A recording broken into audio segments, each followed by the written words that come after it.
Talked about the economy a little bit with inflation out of control, a housing market that has made home ownership unattainable for many, and gas prices, as you know, through the roof. Many financial professionals say when it comes to a recession, it's not a question of if it will happen, but more when it will happen, especially after stocks plunged again on Friday to cap off a terrible month for the major indexes. So the more important question is, how do you be prepared for something like a recession? And joining us with help, certified financial educator and author of the book, How Money Works, Steve Siebold, with advice on how to put a little more money in our wallets. Steve, good to see you this morning. And what's the first steps we should be taking to do so, to prepare?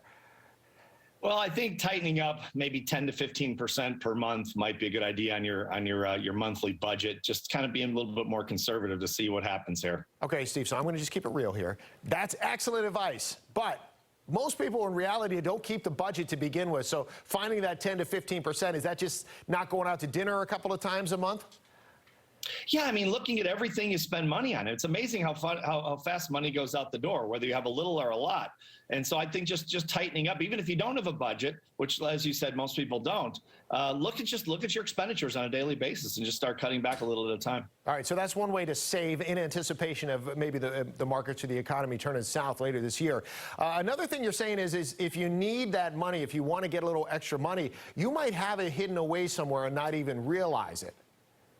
Yeah, start cleaning out your closets, your garage, your attic. It's amazing the stuff we collect over a period of years, you know, and see if you can sell some of that stuff on Facebook Marketplace or, you know, eBay or wherever it is. There's all these places you can do that, and you can pull in some pretty good money. Yeah, I'm guilty of that myself. And every time I go through the closet, I find things. I'm like, someday I'm going to sell that. And then it just comes down to the hassle of listing and everything. But you're right. Some of the ways now electronically that you can unload things, you'd be surprised what you can get to stock up. Another way that we can save without really changing our habits too much is just to look at what we're paying for with entertainment. And you're saying all those subscriptions that we have added on to in the last couple of years, maybe just pare that back a little bit. Yeah, I mean, look at all your subscriptions. Everything is a subscription right now, Steve, as you know. And instead of watching all these entertainment streaming services, watch the Johnny Depp trial. That's entertaining enough, and it's free. That's what we tell people every day. We're like, we're here all morning long. It's free entertainment, hopefully, for folks. But I get it. A lot of people, you still have what you want to watch. Maybe pick your favorites. And we're actually seeing some people going back, and I'm going to just jump around here a little bit, going back to cable in some ways, because they said instead of having all these different subscriptions, at least I know I'm getting everything under one. So maybe those habits are changing a little bit. Yeah, I mean, check out services like YouTube TV. I went from paying like $300 a month for cable to like $85 a month in YouTube TV. And as you said, you get tagged on with some of the subscriptions, but it's still quite a bit cheaper when you lay it out. Yeah, something like that, you can save $2,500 a year. It'll add up in a hurry. Okay, finally, let's think how rich people think here when it comes to taking the money that we have and making it work for us. A lot of people, especially in a down economy, get more. You see the negative. You say, oh, I could lose my money if I put it into investments, as opposed to, in many cases, looking at it like it might be a good time to get in on things. How do we start so that we go from basically storing money in our mattress to making at least a little bit?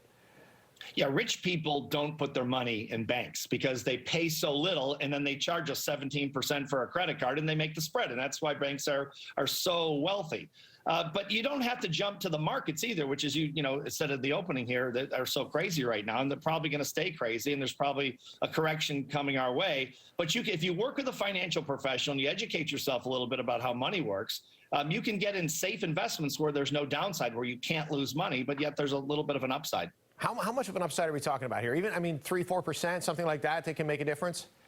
Oh, no, you can get 8, 10, 12% if you work with a financial professional. Just don't try to do it by yourself. It's difficult. Okay, some good advice there. Finally, what are your thoughts coming up the rest of the year? I mean, some people are saying it might be a bumpy ride and even out. Some people use the correction word. Some people use a recession word. How do you see the next 6 months or so playing out? Well, as you know, Steve, no one's got a crystal ball, but we've got war in Europe. It looks like it may be expanding. We got inflation. The markets are pretty jumpy right now. So I would take a very conservative approach. Hopefully, it'll turn out okay, but you just never know what's going on. There's a lot of chaos in the world. All right. Would you invest right now? If you had money sitting on the sidelines, would you jump in?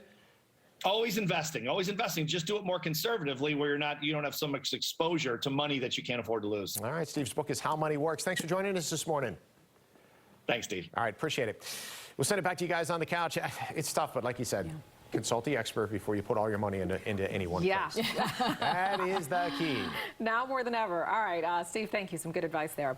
9:19, coming up a little later, an emotional tribute.